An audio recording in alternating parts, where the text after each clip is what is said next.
Hello, this is Professor Capron. Welcome to this presentation on normal sinus rhythm. Let's take a look at the learning objectives for this presentation. By the time we're done, you'll be able to identify the characteristics of a normal sinus rhythm on an ECG, understand the physiological mechanisms underlying normal sinus rhythm, assess and manage patients presenting with normal sinus rhythm, and recognize the significance of normal sinus rhythm in relation to overall cardiac health. Here are the key terms for this presentation. As always, I'm not going to read them to you, but please do make sure that you understand each of these terms. And if you're still not understanding them at the end of the presentation, please come see me in class. So let's look at the specific ECG characteristics that define a normal sinus rhythm. A normal sinus rhythm is characterized by a regular rhythm. This means the intervals between each heartbeat are consistent. This regularity is crucial because it ensures that the heart is pumping blood efficiently throughout the body. On the ECG, you will observe evenly spaced QRS complexes, indicating that each heartbeat occurs at a predictable interval. Irregular rhythms indicate conditions such as AFib or other arrhythmias, which disrupt the heart's ability to pump blood effectively. In a normal sinus rhythm, every P wave is followed by a QRS complex. The P wave represents atrial depolarization, where the electrical impulse originates in the sinoatrial or SA node and travels through the atria, causing them to contract. Following the P wave, the QRS complex represents ventricular depolarization, where the impulse travels through the ventricles, causing them to contract. This one-to-one relationship is essential for coordinated atrial and ventricular contractions, ensuring efficient blood flow from the atria to the ventricles and then out to the body or the lungs. The heart rate rhythm ranges from 60 to 100 beats per minute. This rate is considered normal for adults at rest and ensures that the body receives an adequate supply of oxygenated blood. A rate below 60 beats per minute is called bradycardia, while a rate above 100 beats per minute is called tachycardia. Both of those conditions would indicate underlying cardiac issues or physiological responses that might require further evaluation. The PR interval is the time from the beginning of the P wave to the start of the QRS complex. It reflects the time it takes for the electrical impulse to travel from the atria through the atrioventricular or AV node and into the ventricles. In a normal sinus rhythm, the PR interval consistently measures between 0.12 and 0.2 seconds. This consistency indicates proper AV node function and efficient conduction of impulses. Prolonged PR interval would suggest first-degree AV block, while a shortened PR interval might indicate pre-excitation syndromes like Wolff-Parkinson-White syndrome. The QRS duration represents the time taken for ventricular depolarization, where the ventricles contract to pump blood out of the heart. In normal sinus rhythm, the QRS duration measures between 0.06 and 0.12 seconds. This duration ensures that the ventricles are depolarizing efficiently and synchronously, allowing for effective blood ejection. A QRS duration longer than 0.12 seconds might indicate bundle branch blocks or ventricular hypertrophy, which would impair the heart's pumping ability. So these ECG characteristics of normal sinus rhythm are fundamental for evaluating cardiac function.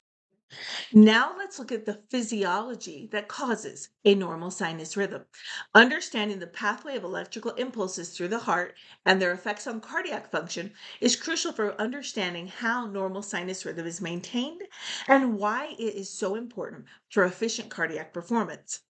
The SA node, located in the right atrium near the opening of the superior vena cava, is the heart's natural pacemaker. It initiates the electrical impulse that starts each heartbeat. The SA node generates an action potential at a regular rate, typically 60 to 100 times per minute in a resting adult, setting the pace for the entire heart. This impulse spreads rapidly across the atria, causing them to depolarize and contract. The regular firing of the SA node ensures a consistent and coordinated rhythm necessary for effective heart function. Once the electrical impulse is initiated by the SA node, it quickly propagates through the atrial myocardium, leading to atrial depolarization. This is represented by the P wave on the ECG. As the atria depolarize, they contract, pushing blood into the ventricles. This atrial contraction, also known as the atrial kick, is essential for completing ventricular filling and ensuring that the ventricles receive the maximum amount of blood before they contract. This process enhances the efficiency of the heart's pumping action, contributing significantly to overall cardiac output.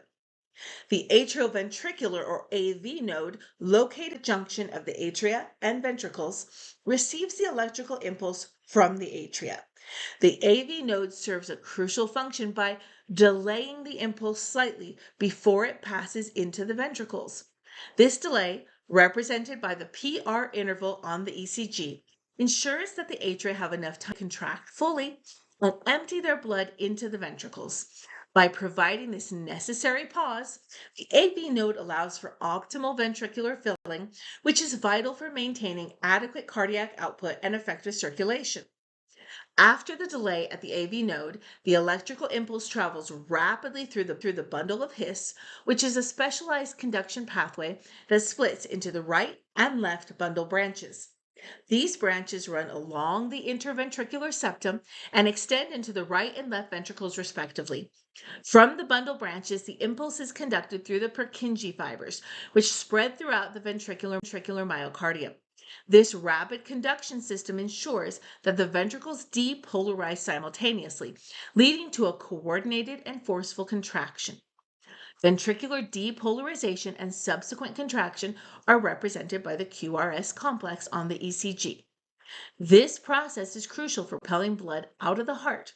The right ventricle pumps deoxygenated blood into the pulmonary circulation, while the left ventricle pumps oxygenated blood into the systemic circulation. The synchronized contraction of the ventricles ensures efficient blood flow to the lungs and the rest of the body, maintaining vital organ perfusion and overall homeostasis. Now, let's review the assessment of a patient with a normal sinus rhythm. So, the first step in assessing normal sinus rhythm involves evaluating the patient's hemodynamic status. This includes the blood pressure. We want to make sure it's within normal limits. Normal blood pressure indicates that the heart is effectively pumping blood throughout the body without undue strain. Consistent readings in the range of 90 over 60 to 120 over 80 are generally considered normal for adults. Assess the pulse rate and rhythm. The pulse should be regular, with a rate between 60 and 100 beats per minute. Palpating the radial pulse is a quick way to check for rhythm regularity and rate. An irregular or abnormally fast or slow pulse would indicate an underlying cardiac issue and would not show up as a normal sinus rhythm on the ECG. We want to evaluate the patient's overall clinical stability. Check for signs of adequate perfusion, such as warm skin, good capillary refill, and alertness. Stability in these parameters generally suggests that the heart is functioning well and that the normal sinus rhythm is effectively supporting the patient's circulatory needs. Remember that continuous or routine ECG monitoring is essential to confirm and document that the patient has normal sinus rhythm. So each P wave should be upright, uniform, and followed by a QRS complex. QRS complexes should be consistent in shape and duration, measuring between 0.06 and 0.12 seconds. The PR interval should consistently measure between 0.12 and 0.2 seconds, and confirm that the rhythm is regular and the heart rate is between 60 and 100 beats per minute. A thorough physical examination complements the assessment of hemodynamic status and ECG findings. So use a stethoscope to auscultate heart sounds. Listen for S1 and S2 sounds, which correspond to the closing of the atrioventricular and semilunar valves, respectively. These should be clear and regular. Any additional sounds, such as S3 or S4, would indicate cardiac abnormalities.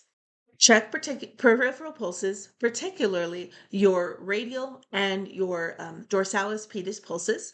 If you can't get the dorsalis pedis, you can check a post tib, but you should be able to find dorsalis pedis pulses. They should be strong and equal bilaterally. Weak or absent pulses may suggest peripheral vascular issues or poor cardiac output. And assess cap refill time by pressing on a fingernail or the skin and observing the time it takes for color to return once pressure is released.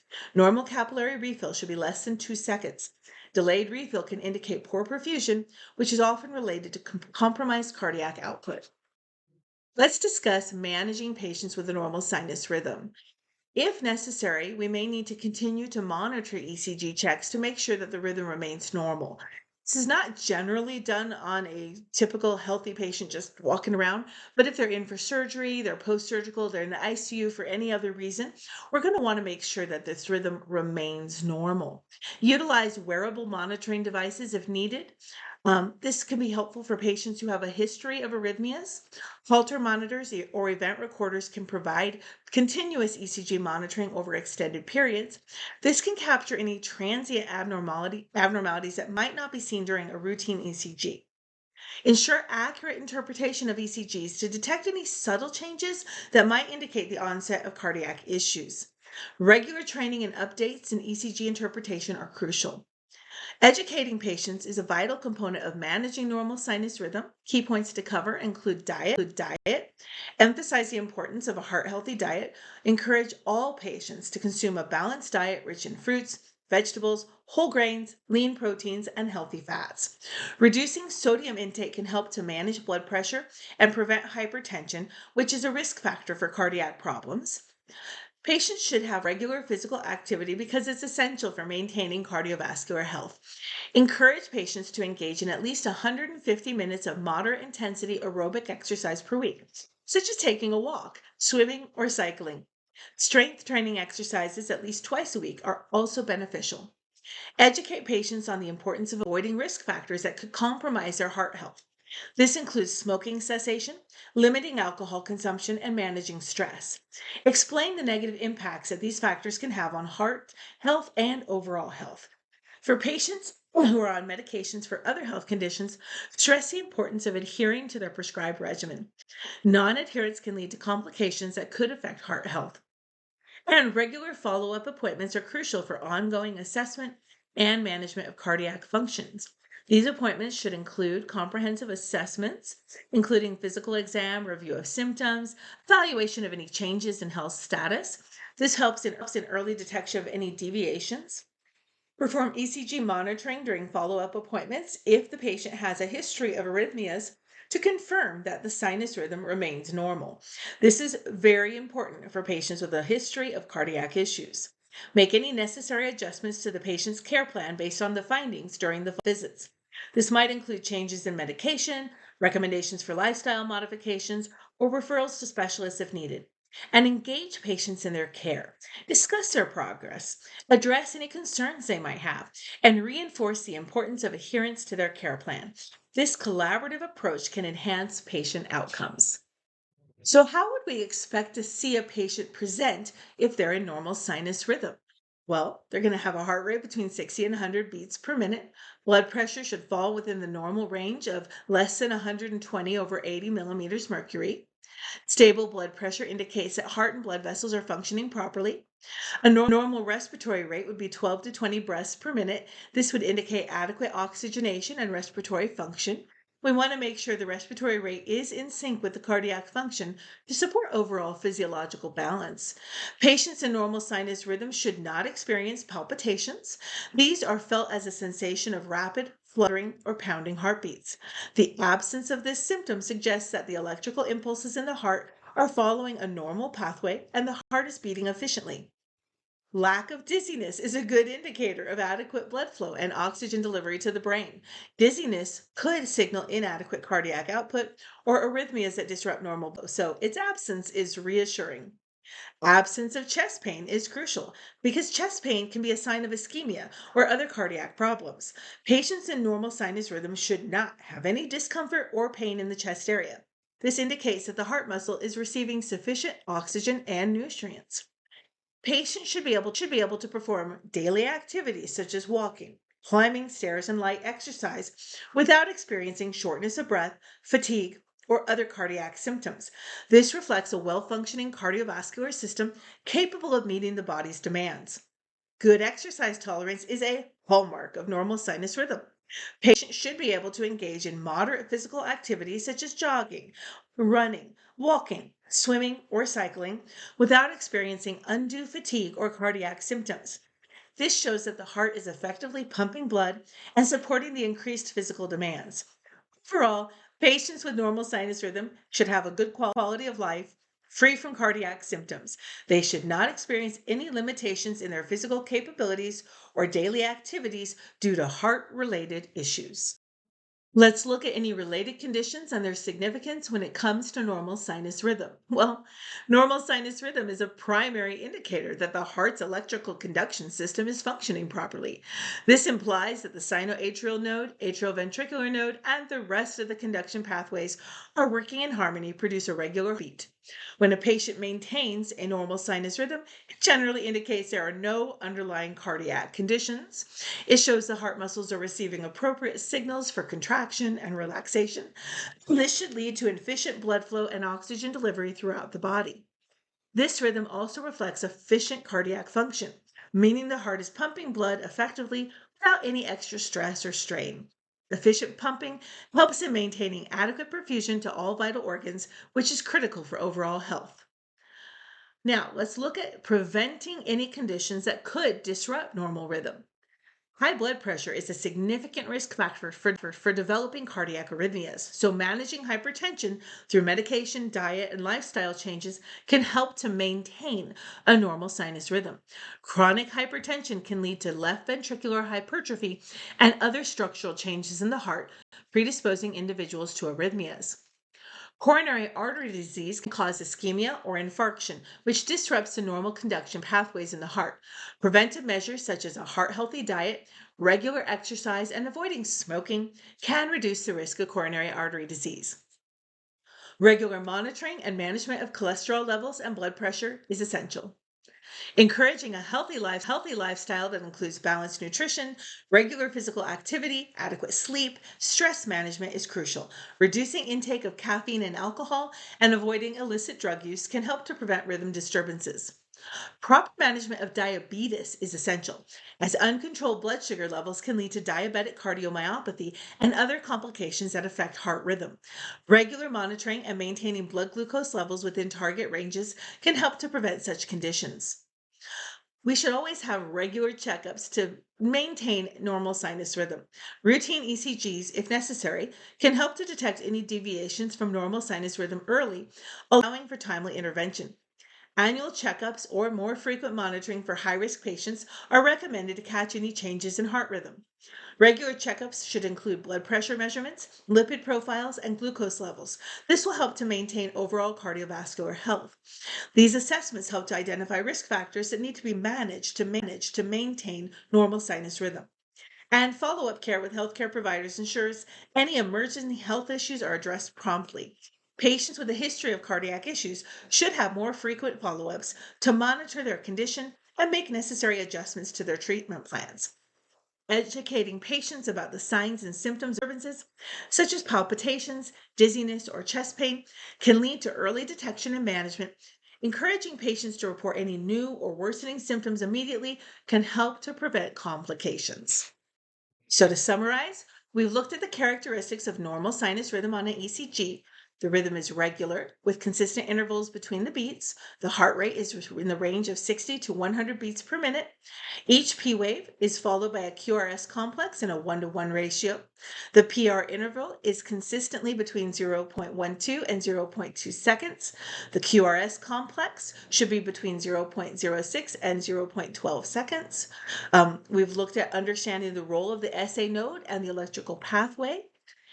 We've looked at SA nodes, atrial contraction, the AV node, the ventricular contraction, and the ventricular repolarization. And we've looked at the clinical significance of maintaining and monitoring normal sinus rhythm as an indicator of heart health, monitoring for any changes, and preventing the development of arrhythmias that could show a damage to the heart tissue. Thank you so much for paying attention to this presentation today.